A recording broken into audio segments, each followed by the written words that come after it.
The film begins with a CIA agent named John who is watching the enemy from the top of a building. At that time, John isn't alone cause he's helped by another agent named Ben who is getting a closer look at the enemy. Ben is a senior CIA agent and is now the head of his CIA station, so he's really good at his job. He's been doing risky missions for many years. Right now, Ben and John are keeping an eye on a secret agent from Russia who might be a threat to the US government. Soon, the Russian agent, named Yevgeny, notices Ben and comes over to talk. There, Yevgeny tells Ben that he doesn't need to worry because he's not on a mission from the Russian government. He's just on vacation. Ben replies that he'll keep watching Yevgeny and suggests that it might be better for him to vacation in another country. One evening, Ben went to a cafe to celebrate his wedding anniversary with his wife, Farah. Turns out, Farah also works at the CIA, where she handles data input at the headquarters. Ben loves Farah deeply, and they have a son who works in another city. Shortly after they arrived at the cafe, Farah excused herself to go to the restroom.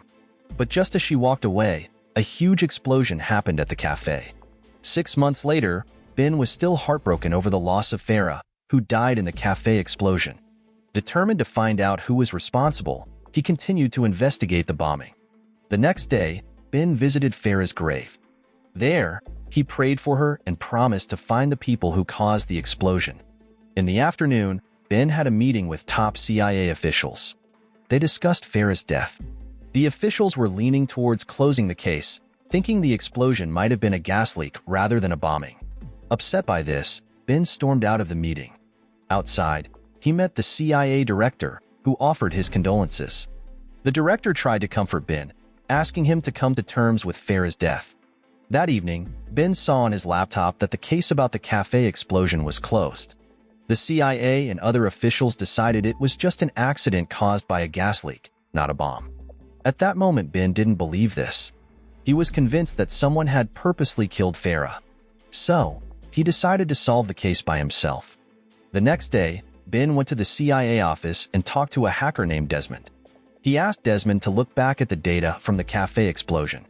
Surprisingly, they found that there were some Russians at the cafe during the explosion who might have been working with Yevgeny, the Russian secret agent.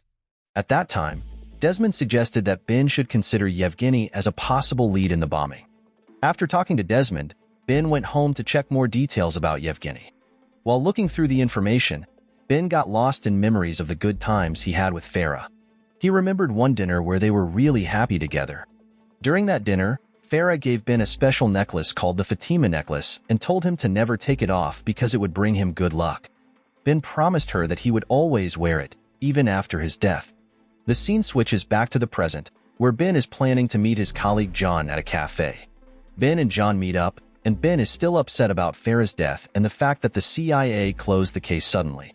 He tells John that he believes Farah was murdered on purpose, not just killed in an accident, and asks John for help. Meanwhile, John, being a good friend, agrees to help Ben. He also suggests that Ben should try to get some rest. Although he doesn't say much, John is quietly continuing to look into the case.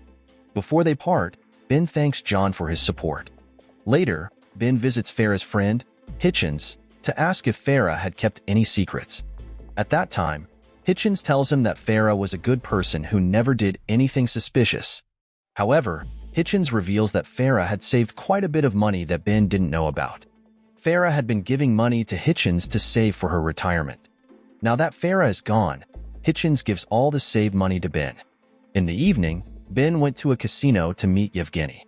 At that time, they played cards together, and Ben asked Yevgeny if he was responsible for the explosion that killed Farah.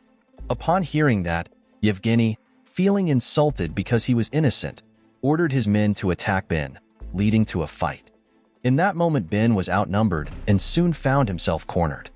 Meanwhile, Ben's son, Nick, was at home with his girlfriend. While she was out getting food, some CIA agents showed up at his door. They told Nick that he needed to come with them for his own safety, saying that it was his dad, Ben, who sent them. Initially, Nick didn't want to leave his girlfriend alone, but he eventually agreed to go with the agents after they insisted it was necessary. Back at the casino, Yevgeny had been held captive. Soon, one of Yevgeny's men pulled out a knife, not to hurt Ben, but to cut the ropes tying his hands. Yevgeny then suggested they have a serious talk about why Ben thought Yevgeny was behind the deadly explosion. Ben replied to Yevgeny, pointing out that since Yevgeny was a Russian secret agent, it made sense for him to target Farah because she managed all the CIA's data. At that time, Yevgeny insisted he wasn't behind the explosion, explaining that he was on vacation and hadn't been assigned any mission by the Russian government. To prove his point, Yevgeny showed Ben CCTV footage from the time of the incident, which clearly showed that Yevgeny wasn't there. However, Ben noticed a man in the video who used to work for Yevgeny. There, Yevgeny explained that this person had not worked for him for a long time and had since joined a group of American mercenaries. After hearing all this, Ben started to believe Yevgeny. Just then, they were suddenly attacked by the very group of American mercenaries Yevgeny mentioned. During the attack, Yevgeny was shot and urged Ben to run away as quickly as he could. Ben managed to escape and called John to pick him up. Soon after, John arrived and drove Ben away from the scene. On the way, Ben asked John how he got there so fast. John explained that he just happened to be in the area. After escaping the earlier attack, John took Ben to a secret hiding spot on a ship. Before boarding, Ben asked John to check on Nick because he was worried about him. There, John reassured Ben that Nick was safe because he had sent a team to look after him. However, it turned out that the 3 CIA members who picked up Nick weren't sent by Ben but by John himself. Meanwhile, Nick was taken to a building by the 3 CIA members. He tried to resist at the entrance but was overpowered and forced inside. Back on the ship, John asked Ben if Farah had given him anything before she died. Ben replied that he hadn't received anything from her, and even if he had, it was private and not John's concern. Then, John led Ben to a room on the ship to talk about something important. But as soon as they entered the room, Ben was suddenly held at gunpoint by several American mercenaries, and it was the same ones who had attacked him earlier. It turned out that the American mercenaries were actually working under John's orders, revealing that John was a traitor. The mercenaries tied Ben to a chair and began torturing him with electric shocks, demanding to know if Farah had given him anything before she died.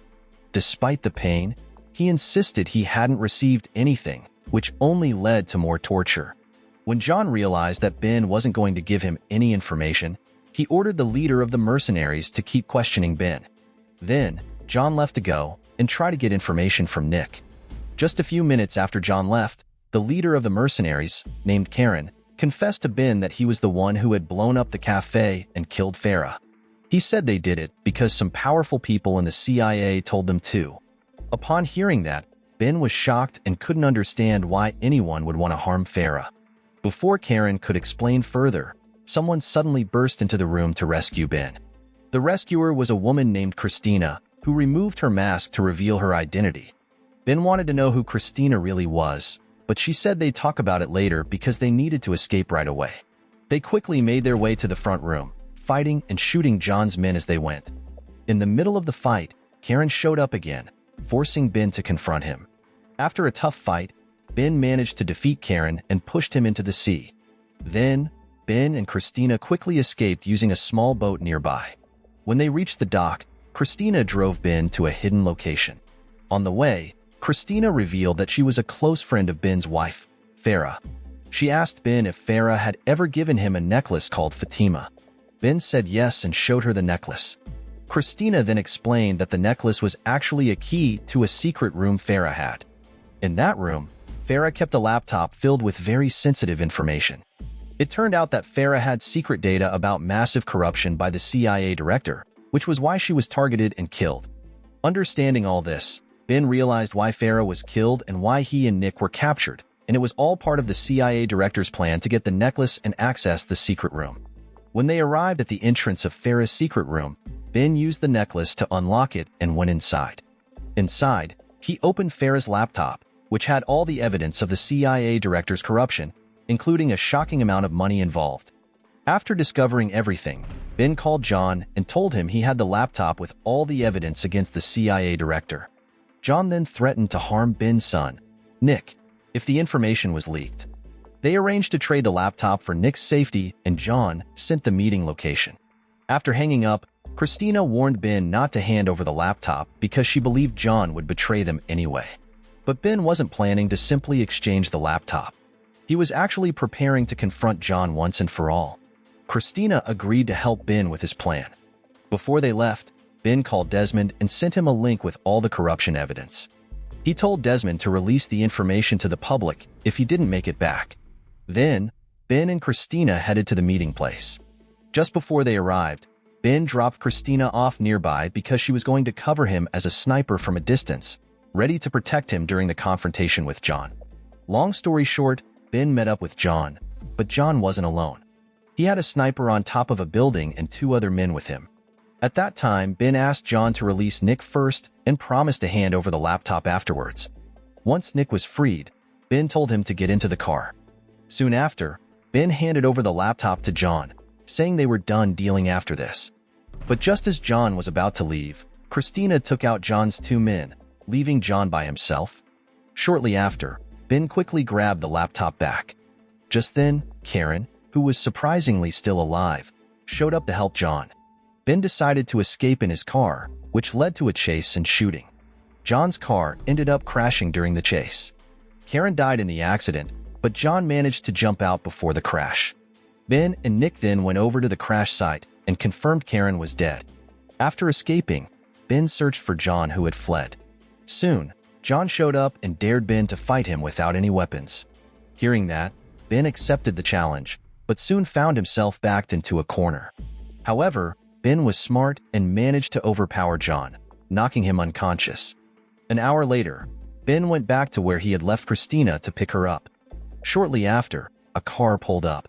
It was driven by a CIA agent who had been ordered by John to arrest Nick the previous day. The agent apologized to Ben, explaining that he had been instructed to secure Nick, not kidnap him. Ben, realizing the agent was just following orders, forgave him. Then, Ben asked the agent to take John to the police station to face charges for his actions. That evening, Ben called someone and asked them to expose all the evidence of corruption by the CIA director at a meeting with international officials the next morning. Ben himself couldn't do it because he was still officially a CIA station chief. The next day, the director was in a meeting with other top government officials. Suddenly, every official's phone in the meeting room's monitor screen received a notification showing proof of the director's corruption. At the same time, Yevgeny, who had survived an earlier attack by American mercenaries, showed up. It turns out Yevgeny was the person Ben had contacted the night before. Yevgeny presented all the evidence of the director's corruption at the meeting. He even played a voice recording of the director ordering John to eliminate Ben and Nick. With no way to deny the accusations, the director was arrested by Interpol. The following day, Ben was overjoyed when he saw the news of the CIA director's arrest and the apprehension of others involved in the corruption. Now, with all the culprits behind Farah's death caught, the film ends with Ben finally able to live peacefully. The film ends. The moral lesson from this film is never trust a colleague who's too eager to share their snack, because they might just be buttering you up to steal your secret spy data.